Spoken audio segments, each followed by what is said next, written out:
हमारी मांगे पूरी करो। अन्ना साजकता जिंदाबाद, अन्ना साजकता जिंदाबाद। हम मौजूद हैं जयपुर के शहीद स्मारक पे, जहां लगातार कई तरह के धरने प्रदर्शन, विरोध प्रदर्शन जताए जाते हैं। वहीं आज हम ऐसे लोगों के साथ खड़े हैं जिनका इस दुनिया के अंदर एक महत्वपूर्ण भूमिका जो रहती है वो ये है कि ये पैरामेडिकल से लेकर नर्सिंग स्टाफ, और आज जो इनकी लाचारी है वो हम देखेंगे और दिखाएंगे आपको। एक 7 से 8 हज़ार रुपये के अंदर जिसका परिवार नहीं चल सकता, एक अकेले आदमी के चाय पानी का या सुबह से शाम तक का खर्चा नहीं चल सकता, ये उस 7-8 हज़ार की नौकरी पर अपना जो गुजारा है वो कर रहे हैं। पर वहाँ भी कहीं ना कहीं जो सरकार हैं वो इनके ऊपर कोई ना कोई जो अपने जो नियम है वो थोप देती है। अब बात करेंगे इनसे ज़्यादा जानने के लिए क्या मामला है, क्या मुद्दा है। सब पहले तो आपका हमारे चैनल में बहुत बहुत स्वागत है। क्या मामला है? नमस्कार। हमें ये समस्त जो भीड़ आज आपको शहीद स्मारक पर दिख रही है, ये कहीं ना कहीं मानसिक और शारीरिक रूप से प्रताड़ित है। हम वो समस्त संविदा कर्मचारी हैं जिन्होंने इस राजस्थान के अंदर और पूरे प्रदेश भर के अंदर कोरोना जैसी महामारी में भी कार्य किया था, और लगातार विगत कई वर्षों से 5 से 10 साल इनको कार्य हो गए, अत्यंत अल्प वेतन में ग्रामीण स्तर पर कार्य कर रहे हैं। अभी हाल ही में सरकार द्वारा 2024-25 में जो बजट जारी किया गया था उसमें नर्सिंग ऑफिसर की और पैरामेडिकल पदों पर घोषणा की गई है। हम सरकार से मांग कर रहे हैं कि समस्त कैडरों की भर्ती प्रक्रिया का नोटिफिकेशन जारी किया जाए, चाहे वो नर्सिंग ऑफिसर का हो, चाहे एएनएम का हो, चाहे पैरामेडिकल का, चाहे फार्मासिस्ट का हो, और उस भर्ती प्रक्रिया को मेरिट और बोनस अंक 10, 20, 30 के आधार पर पूर्ण किया जाए, जिससे राजस्थान के संविदा कर्मचारियों को एक संविदा के दंड से मुक्ति मिल सके और परिवार का पालन पोषण करने का एक अवसर प्राप्त हो सके। क्या लग रहा है सरकार, आप लोगों ने कई बार ऐसे आंदोलन किए भी हैं, सरकार से बात भी की है, क्या लगा अभी तक कोई समाधान निकला, या आज जो आपने धरना प्रदर्शन किया है क्या अब निकल सकता है? अभी हम आज सुबह से यहाँ राजधानी के अंदर पूरे राजस्थान से कोने कोने से लोग बाग यहाँ आए हुए हैं। हम सुबह से वार्ता के लिए बैठे हुए हैं यहाँ पर। वार्ता सक्षम स्तर अधिकारी से अभी हमें बताया गया है पुलिस प्रशासन के द्वारा कि हमारे विभाग की जो मुखिया है माननीय गायत्री राठौर मैडम, उनसे हमारा प्रस्ताव अभी वार्ता का रखा गया है।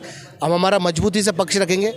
हम सरकार के कर्मचारी हैं, कोई हम आतंकवादी नहीं है ना, या कोई ऐसे भारी लोग हैं जो सरकार को नुकसान पहुंचाने की कोशिश करेंगे।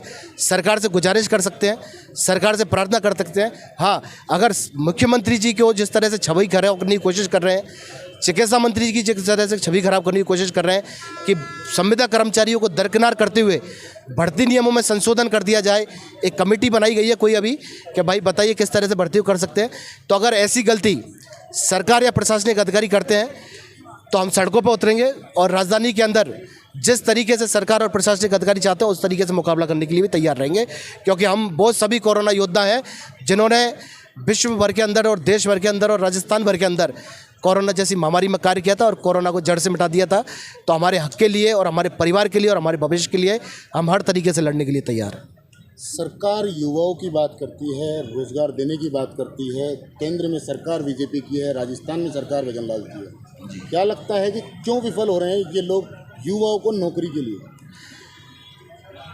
माननीय मुख्यमंत्री जी महोदय जिस तरह से रोजगार कैंप लगा रहे हैं, रोजगार मेले लगाए जा रहे हैं राजस्थान के अंदर 8 जगह, और रोजगार की बात कर रहे हैं, वो उनका एक अच्छा प्रयास है और वो चाहते भी है कि हर कर्मचारी को, हर बेरोजगार को एक रोजगार के अवसर प्राप्त हो। लेकिन जिस तरह से राजस्थान सरकार में ब्यूरोक्रेट्स हावी हुआ है, जो प्रशासनिक अधिकारी हावी हुए हैं, वो मनमर्जी के नियम बनाते हैं, मनमर्जी के नियमों में संशोधन करवा देते हैं, मनमर्जी से कर्मचारी को हटवा देते हैं। वो कहीं ना कहीं सरकार की छवि भी खराब कर रहे हैं और अपना कद बढ़ाने के लिए मंत्री जी को गुमराह कर रहे हैं और मुख्यमंत्री जी को भी गुमराह कर रहे हैं। हम कई बार माननीय मुख्यमंत्री महोदय जी से भी जन सुनवाई में मिले हैं। मुख्यमंत्री जी ने हमारा पॉजिटिव रुख किया है, हमारा प्रस्ताव भी पॉजिटिव लिया है। माननीय चिकित्सा मंत्री महोदय जी से लेकिन वो भी हमारे लिए तैयार है। लेकिन हमारे विभाग के जो मुखिया जो शायद हमसे मिलना भी पसंद नहीं करते, किसी का व्यक्तिगत मैं नाम नहीं लूँगा, लेकिन कई बार हम जाते हैं तो स्थिति ऐसी हो जाती है कि हमारा मांग पत्र लेने से मना कर देते हैं।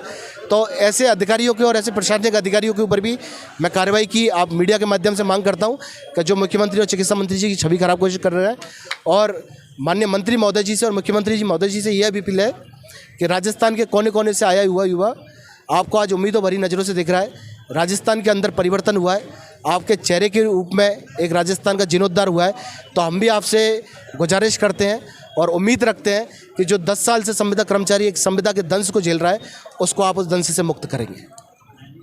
ये वो लोग हैं जो कहीं ना कहीं आपका किसी ना किसी एंगल पर, किसी ना किसी छोटे से बड़े नर्सिंग होम पे या किसी भी हॉस्पिटल में आप लोगों का इनसे वास्ता पड़ा होगा, क्योंकि ये वो लोग हैं जो बड़े डॉक्टर से पहले आपकी मुलाकात इनसे होगी। आज ये वही लोग हैं जो आपकी सेवा में उन हॉस्पिटलों में कार्यरत हैं, पर आज ये खुद लाचार हैं और आपकी सहायता चाहते हैं। अभी हमारे साथ कुछ महिला भी मौजूद हैं। क्या नाम है आपका? मेरा नाम अंकिता शर्मा है। अंकिता जी, हाँ, मैं अलग सवाल पूछूंगा, कितना खर्चा आया आपको पढ़ाई करके यहाँ पहुँचने में? कम से कम पढ़ाई में खर्चा कम से कम 4 से 5 लाख रुपए आया। कितना टाइम लगा? ये कोई 5 साल से ऊपर लग गया, जबकि हमारी डिग्री होती है 3 साल की, कंप्लीट 3.5 साल की होती है जो कर दी जाती है 3 साल की। उसके बाद फिर रजिस्ट्रेशन आता है, फिर आगे जगह निकलती हैं, फिर एक संविदा मतलब उस पर संविदा पे लगा दिया जाता है, छोटे छोटे उपजिला सेंटर पे उन पे लगा दिया जाता है।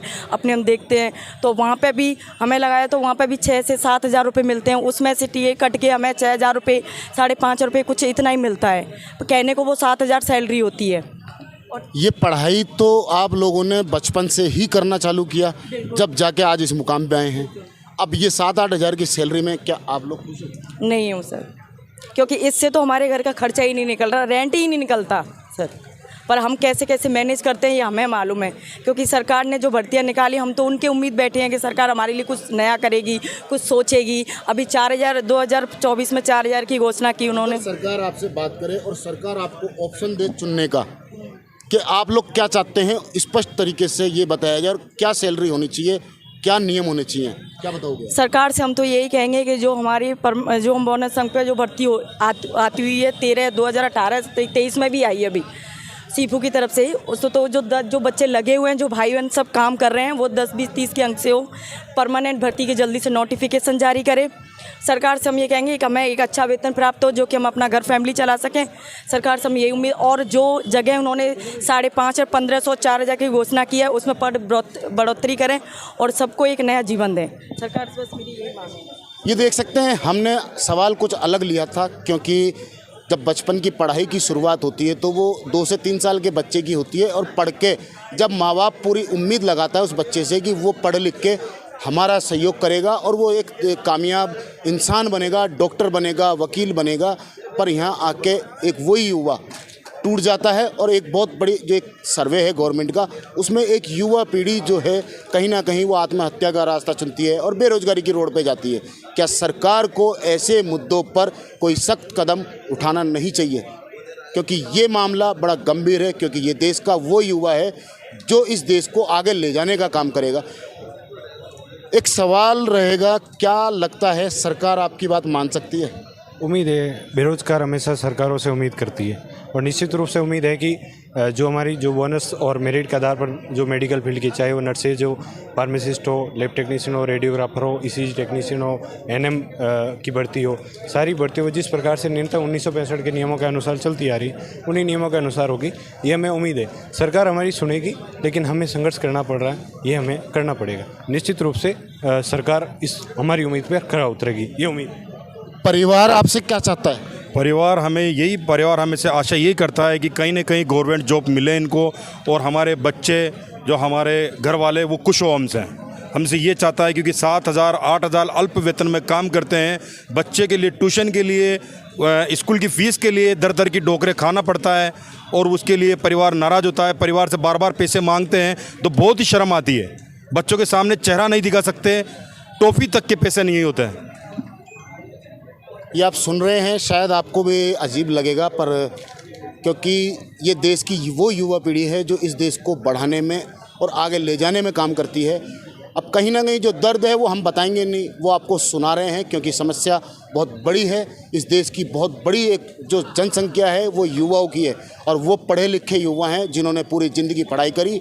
जब वक्त आया नौकरी का तो आज दर दर भटक रहे हैं और झंडे बैनर लेके अपनी नौकरी की लड़ाई लड़ रहे हैं।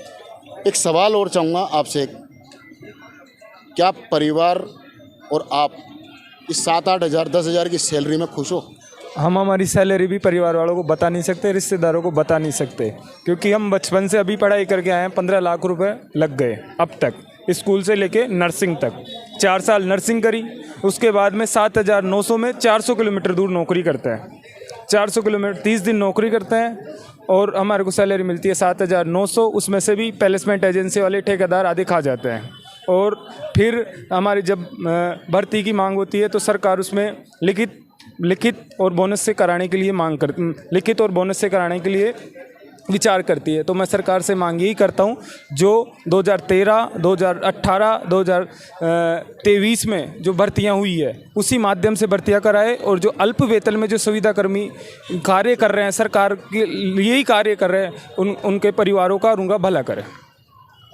ये देख सकते हैं जो दुख और तकलीफ़ इनकी बातों से झलक रही है। आपने भी सुना, एक जो आम रिक्शा चलाने वाला आदमी आज इनसे लाख गुना बेहतर है। बेहतर इसलिए है क्योंकि ये पढ़ाई लिखाई करके भी 7-8 हज़ार 10 हज़ार कमा रहे हैं, और एक आम रिक्शा चलाने वाला आदमी 15 से 20 हज़ार रुपये महीना कमा लेता है। अब ये सरकार का उद्देश्य है देश को पढ़ाई शिक्षा को लेकर आगे बढ़ाने का काम करते हैं, पर कहीं ना कहीं जो बेरोज़गार पढ़े लिखे हैं वो बहुत बड़ी संख्या में देश में सामने आते जा रहे हैं। अब देखना ये होगा कि सरकार इनकी क्या मदद करती है, क्या सहयोग करती है, ये देखने का वक्त होगा। हम लगातार इस मामले पर उजागर करते रहेंगे और खबर दिखाते रहेंगे। कैमरामैन सहयोगी के साथ मोहम्मद नफीस, जयपुर से।